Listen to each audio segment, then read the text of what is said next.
नमस्कार साथियों, कैसे हैं आप सब। उम्मीद करती हूँ अच्छे होंगे। साथियों, मैं अनिशा स्वागत करती हूँ आपको अनिशा जी के एक्सप्रेस चैनल को। दोस्तों, आज की इस वीडियो मोस्ट इम्पोर्टेंट होने वाली है, क्योंकि आज की इस वीडियो में बायोलॉजी के हम टॉप 20 क्वेश्चन डिस्कस करेंगे। सारे के सारे इंपॉर्टेंट और सिलेक्टेड है, हर एग्जाम में ज़रूर आएगा। तो ये वीडियो को ज़रा सा भी स्किप मत करना, एंड तक ज़रूर बने रहिए। और दोस्तों, हमारे मकसद है कि आप सबको कम टाइम में ज़्यादा से ज़्यादा क्वेश्चन प्रोवाइड कर सके, तो इसीलिए बस आपकी सपोर्ट की ज़रूरत है। तो वीडियो को लाइक करके चैनल को सब्सक्राइब कर लीजिएगा। तो देर किस बात की, चलिए आगे बढ़ते हैं। क्वेश्चन नंबर 1, निम्नलिखित में से किसे कोशिका के भीतर एक कोशिका माना जाता है। तो दोस्तों, इसका राइट आंसर क्या होगा। अगर आपको किसी भी क्वेश्चन का आंसर पहले से पता हो तो कमेंट बॉक्स में ज़रूर बताइएगा। तो दोस्तों, इसका राइट आंसर क्या होगा। इसका राइट आंसर हो जाएगा ऑप्शन डी, गोल्जी कॉम्प्लेक्स। जी हाँ दोस्तों, गोल्जी कॉम्प्लेक्स को कोशिका के भीतर एक कोशिका का माना जाता है। याद रखिएगा, ये मोस्ट इम्पोर्टेंट क्वेश्चन है। तो अब चलिए बढ़ते हैं नेक्स्ट क्वेश्चन की ओर। क्वेश्चन नंबर 2, हरा प्रोटोजोआ के नाम से किसे जाना जाता है। तो दोस्तों, इसका राइट आंसर क्या होगा। इसका राइट आंसर हो जाएगा ऑप्शन डी, यूग्लिना। जी हाँ दोस्तों, हरा प्रोटोजोआ के नाम से यूग्लिना को जाना जाता है। याद रखिएगा। तो अब चलिए बढ़ते हैं नेक्स्ट क्वेश्चन की ओर। क्वेश्चन नंबर 3, मानव शरीर की सबसे छोटी हड्डी कौन सी है। तो दोस्तों, इसका राइट आंसर क्या होगा। इसका राइट आंसर हो जाएगा ऑप्शन ए, स्टेप्स। जी हाँ दोस्तों, मानव शरीर की सबसे छोटी हड्डी स्टेप्स है। याद रखिएगा, ये मोस्ट इम्पोर्टेंट क्वेश्चन है। तो अब चलिए बढ़ते हैं नेक्स्ट क्वेश्चन की ओर। क्वेश्चन नंबर 4, मानव में निम्नलिखित में से कौन सी ग्रंथि 2 से अधिक हार्मोन स्रावित करती है। तो दोस्तों, इसका राइट आंसर क्या होगा। इसका राइट आंसर हो जाएगा ऑप्शन बी, पिट्यूटरी। जी हाँ दोस्तों, मानव में पिट्यूटरी ग्रंथि 2 से अधिक हार्मोन स्रावित करती है। याद रखिएगा। तो अब चलिए बढ़ते हैं नेक्स्ट क्वेश्चन की ओर। क्वेश्चन नंबर 5, टिटेंस किसके कारण होता है। तो दोस्तों, इसका राइट आंसर क्या होगा। इसका राइट आंसर हो जाएगा ऑप्शन ए, क्लास्ट्रीडियम।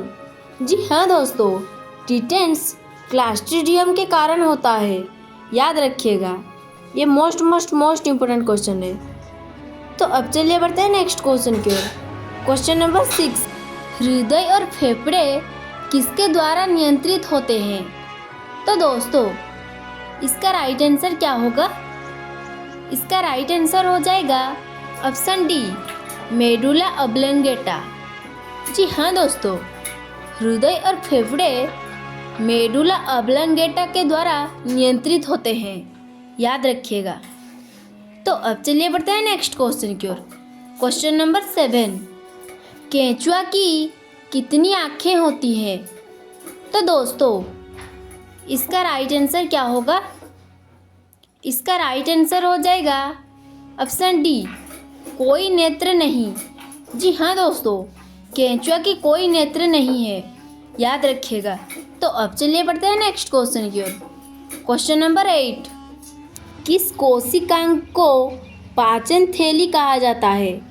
तो दोस्तों, इसका राइट आंसर क्या होगा। इसका राइट आंसर हो जाएगा ऑप्शन बी, लाइसोसोम। जी हाँ दोस्तों, लाइसोसोम को कोशिकांग को पाचन थैली कहा जाता है। याद रखिएगा। तो अब चलिए बढ़ते हैं नेक्स्ट क्वेश्चन की ओर। क्वेश्चन नंबर 9, किसे तारा मछली के नाम से जाना जाता है। तो दोस्तों, इसका राइट आंसर क्या होगा। इसका राइट आंसर हो जाएगा ऑप्शन ए, एस्टेरियस। जी हाँ दोस्तों, एस्टेरियस को तारा मछली के नाम से जाना जाता है। याद रखिएगा।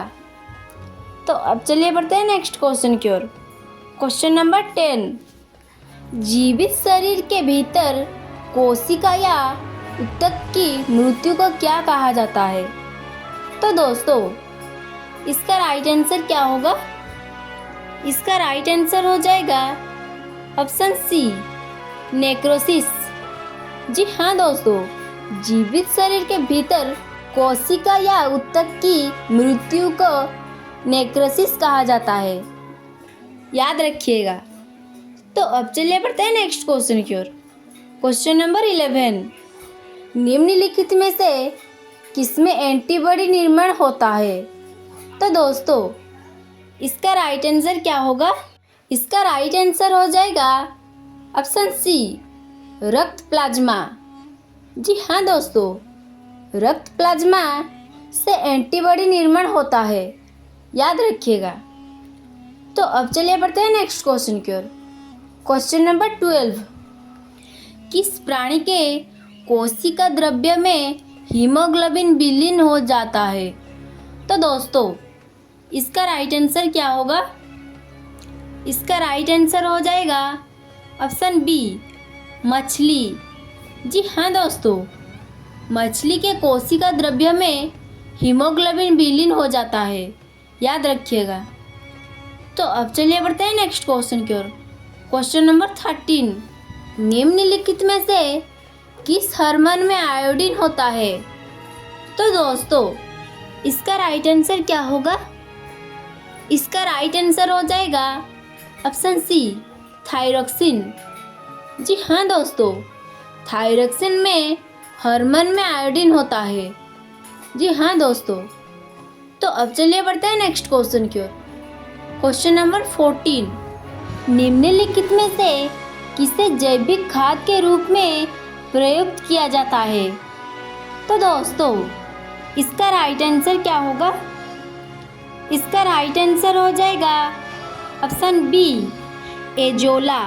जी हाँ दोस्तों, एजोला को जैविक खाद के रूप में प्रयुक्त किया जाता है, याद रखिएगा। तो अब चलिए बढ़ते हैं नेक्स्ट क्वेश्चन की ओर।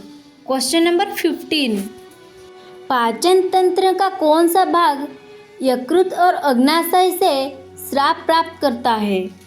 तो दोस्तों, इसका राइट आंसर क्या होगा? इसका राइट आंसर हो जाएगा ऑप्शन डी, छोटी आंत। जी हाँ दोस्तों, पाचन तंत्र का छोटी आंत भाग यकृत और अग्नाशय से स्राव प्राप्त करता है, याद रखिएगा। तो अब चलिए बढ़ते हैं नेक्स्ट क्वेश्चन की ओर। क्वेश्चन नंबर 16, मानव मस्तिष्क का श्वास और हृदय के गति जैसे महत्वपूर्ण कार्य के लिए कौन जिम्मेदार है? तो दोस्तों, इसका राइट आंसर क्या होगा? इसका राइट आंसर हो जाएगा ऑप्शन सी, मेडुला ऑब्लंगेटा।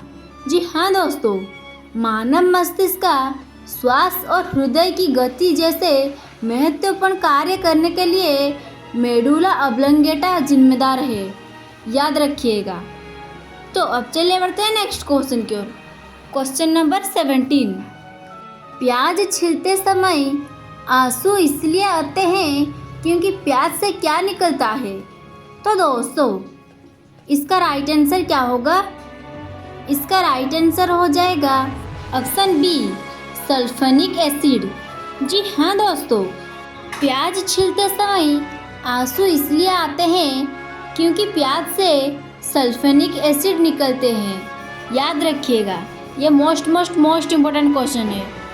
तो अब चलिए बढ़ते हैं नेक्स्ट क्वेश्चन की ओर। क्वेश्चन नंबर 18, मानव शरीर में निम्नलिखित में से किस कोशिका में माइटोकॉन्ड्रिया नहीं पाया जाता है?